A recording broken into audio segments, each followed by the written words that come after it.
Hey guys, welcome back to another episode. Nailah Abdullah here. If you are in a toxic relationship, which means a relationship that is destructive to your well being, maybe you even call it narcissistic, and you want to know how to get out, pay attention because in this video, I'm going to give you 4 steps that's going to not just get you out, but prepare you. There is a preparation phase that needs to happen, and I'm going to give that to you. Before I go into that, I want you to know that you may feel stuck. You may feel like you don't see a way out, but there is a way out. There are many women who have been where you are, who have gotten out from the type of position that you're in. I'm one of them. And there is a light at the end of the tunnel. Okay? So get your pen and paper if that's helpful. Don't write it down if you live with them and you think they may find it. Okay? So save this video in case you need to come back to it if you can't write it down. First step, how to get out of a toxic relationship. This is the preparation part I'm talking about. People are all often talking about what you need to physically do, but everything starts mentally. We can physically leave a relationship, but if we're not mentally in the right space, it's not going to work, or it's going to make it 10 times harder. So for the first thing I want you to do is prepare your mindset that there will be pain. It's going to hurt.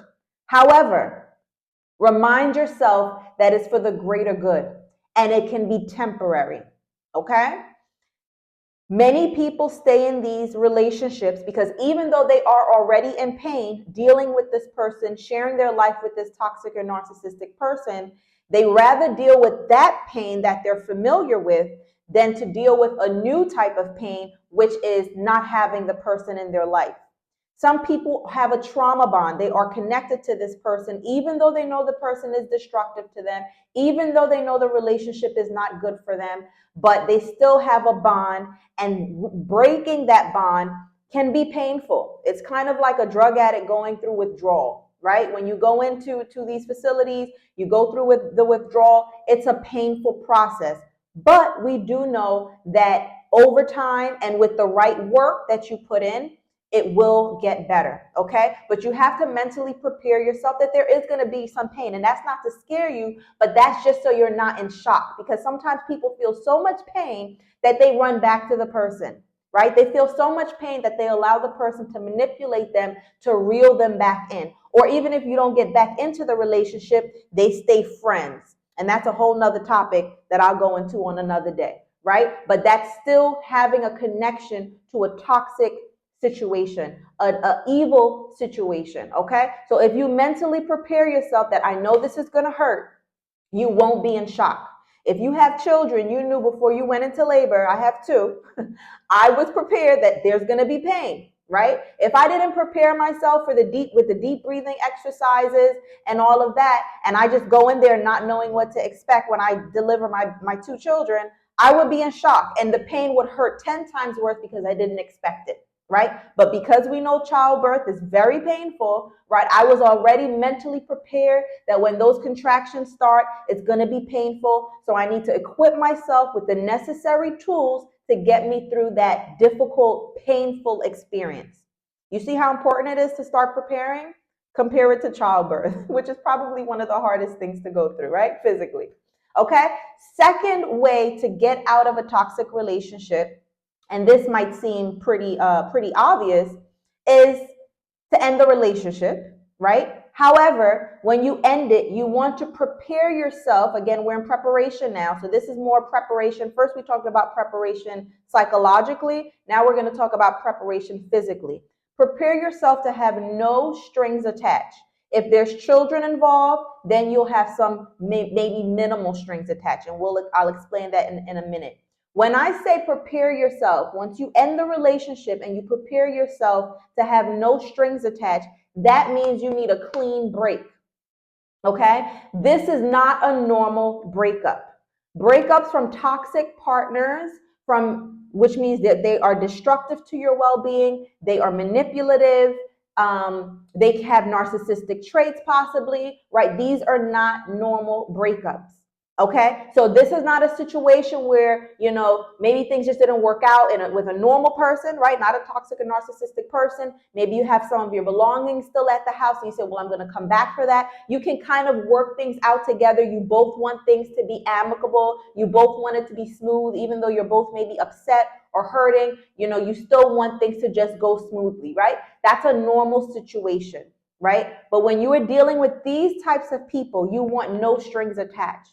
Okay, so prepare yourself. Once you move those things out, move them out. Minimize your stuff, right? Don't worry too much about, oh, but I need this and I need that and I need to go back. No, you are causing more harm to yourself. You're making it harder and you're giving them more opportunities now to have access to you, which means access to manipulate you and to cause harm. Okay, I want you to remember this is not a normal person and a normal breakup. Breakups are hard in itself already, right? But when you're dealing with these types of people, it's even harder. Okay, so you want no strings attached as you are preparing to leave. Okay, prepare in a sense where you have everything together, right? And if it's hard to get everything together, just select the important things that you need to go with you, but be prepared to cut ties, no strings attached. And for those of you who have children, if you have children involved, when I say minimal strings attached, again, try to set things up where maybe you have a mediator involved, a legal mediator.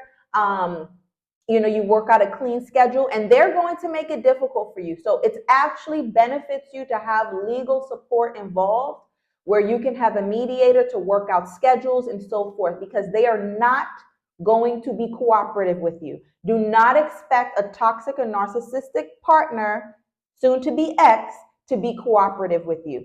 Different rules apply. You have to apply different rules to them, okay?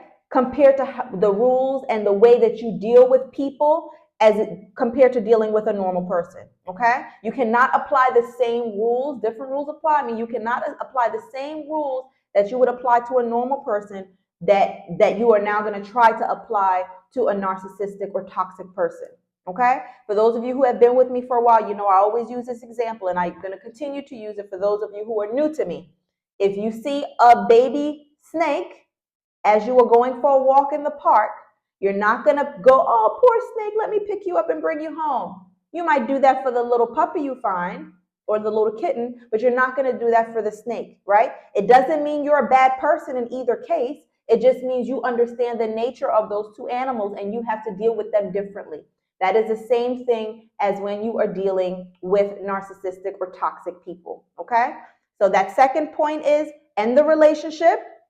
And in most cases, it's best to not go too much into details with the person that you're ending it. So try to do things as quietly as possible, okay? But set yourself up that once you walk out that door, there's nothing that you need to come back for. There's nothing that you need to call them for, okay? Turning off utilities, whatever it is you need to do as much as you can on your own, online, without them as much as possible, okay? Because the more you open yourself up to them, the harder you're going to make it for yourself to detach, right? And this is a very vulnerable stage that you're in right now, is trying to break free from them, okay?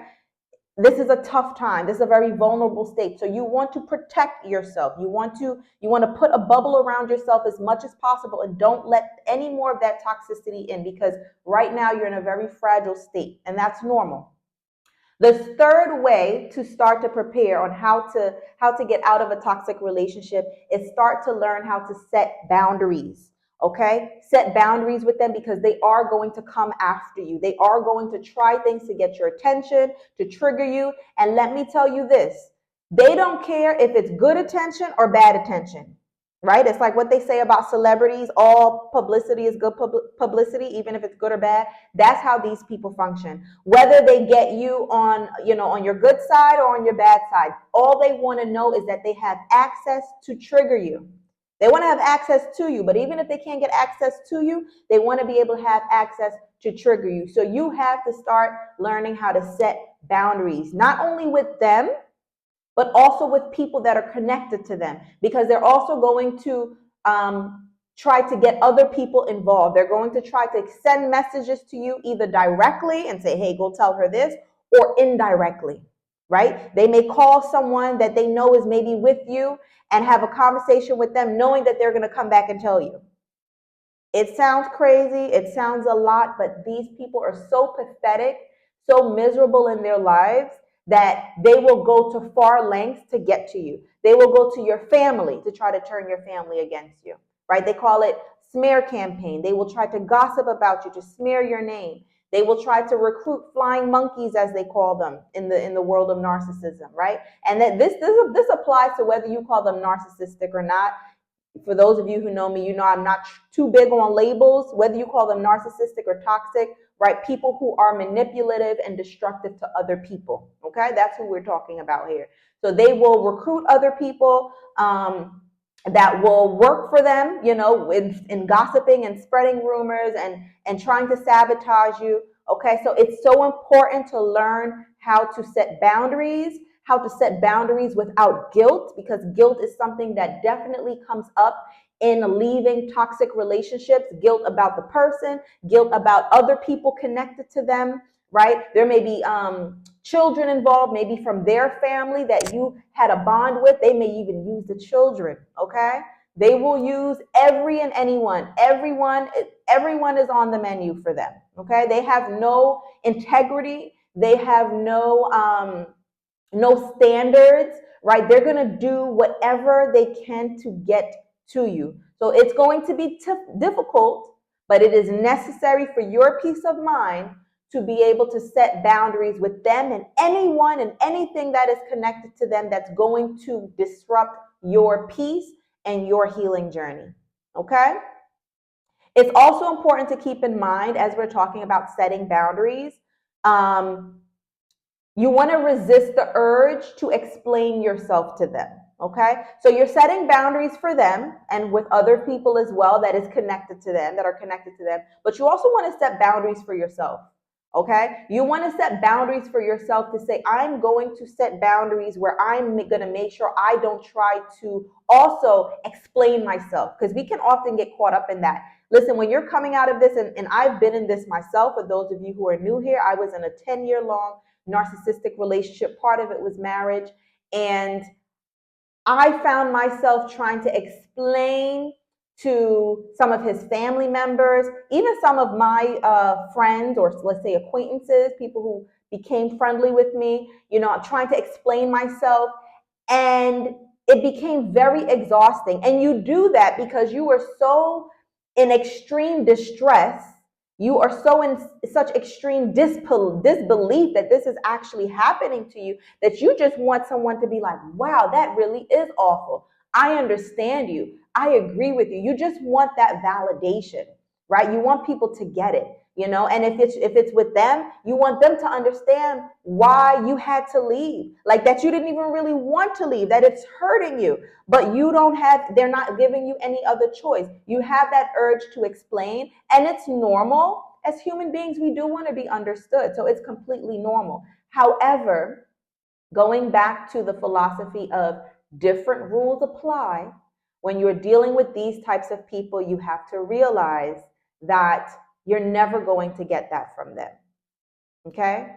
And you have to develop a certain strength where you are okay with people not understanding you, okay? But that goes back to you not only setting boundaries for them and for their people, but also for yourself, resisting the urge to explain yourself, explain your decision for leaving, explain, what you've been through. Now, there are going to be a select few people that you can trust and that will hold a safe space for you, and that's fine. You can vent to them. We all need to vent. We all need to, get it off our chest, process it, think about it, understand it. We all need that. But be very careful about who you're doing that with. That's where the setting the boundaries for yourself come in, and that's self-discipline.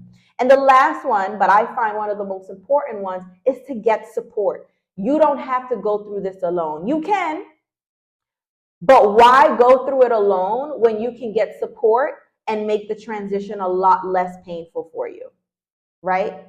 There are so many people I have spoken with that have spent years connected to a toxic and narcissistic person, and even after the relationship still are struggling, right? Because People are treating it as if it's a normal breakup, and they don't understand these breakups. It's just the tip of the iceberg. Getting out of the relationship is just the tip of the iceberg. You are coming out of there with psychological and emotional scars that you have to work on. And in some cases, you can work on it yourself, sure. But if you really don't want to waste time in the aftermath sometimes is harder than being in the relationship. Again, that's why a lot of people even stay in there. They don't want to deal with the aftermath of it all. So like, well, I'm gonna have pain here, I'm gonna have pain there, so I might as well just stay here. The difference is when you're out and you have that pain can be temporary if you do the work. Do the work to heal, do the work to work on yourself. The 3 questions I focus on with my clients, and I did it for myself, and both times it shows to be productive and transformational in who you are, is how did I end up here? Being able to answer that for yourself, understanding your mindset then, the dynamics then of the relationship. Why did I stay so long? I started to see signs. I started to see red flags. There were things I was not happy with. Why did I allow it to go on so long? Why was I tolerating it? Right? And then the second part is, once you answer those first 2 questions, okay, I'm not going to change all of who I am, right? There's great qualities of me, but what parts of my mindset do I need to change to make sure that I don't end up in a situation like that again? Because sometimes people feel like if I become hard, if I become cold, if I become nonchalant about men, I'll never get hurt again. No, you're just going to attract unhealthy men because you're not allowing yourself to get to a healthy state. And you're depriving yourself of true, healthy love. So the key is not to get hard and not to get cold. The key is to just understand what parts of you needs to be tweaked. You're not changing all of you. You're still going to be the kind person, the trusting person, but you're going to become more wise now about who to give that to, how much to give it, how to recognize certain personality traits, and knowing who to allow to have access to you and who not to. Okay? So get support.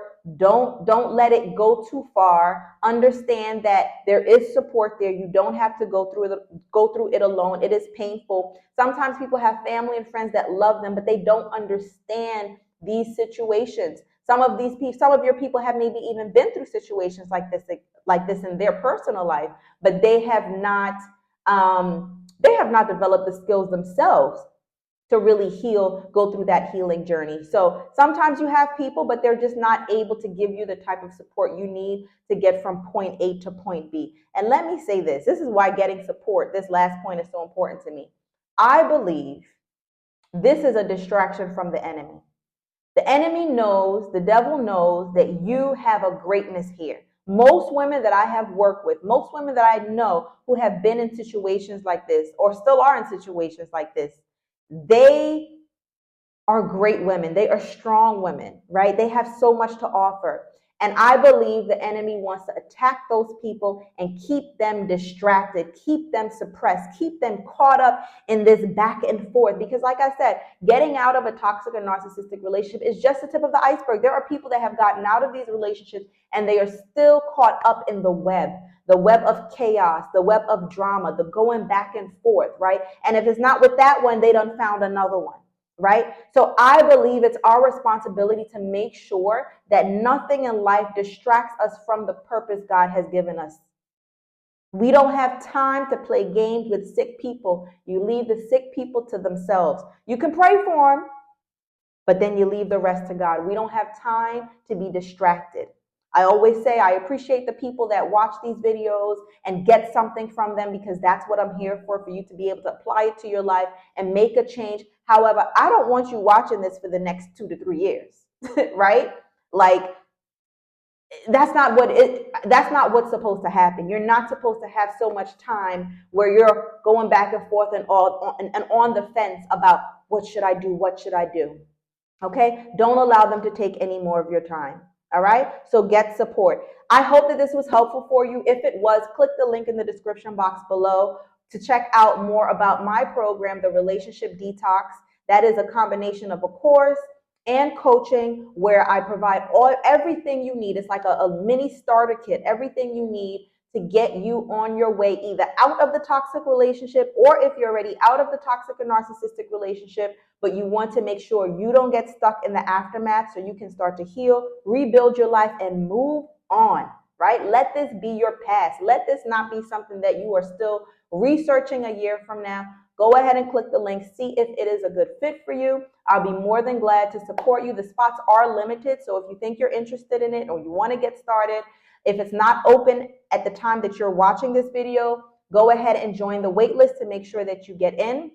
Yeah, if you have any questions also, put it in the comments below. My email address is also below. My website is also below. So if you want to send me more of a private message, you can do that as well. I believe my Instagram link is below, so you can also DM me there if you have any questions about anything that we've discussed here today or something going on in your personal life. All right, you stay blessed. If you're not already subscribed, subscribe, and I will see you in the next video.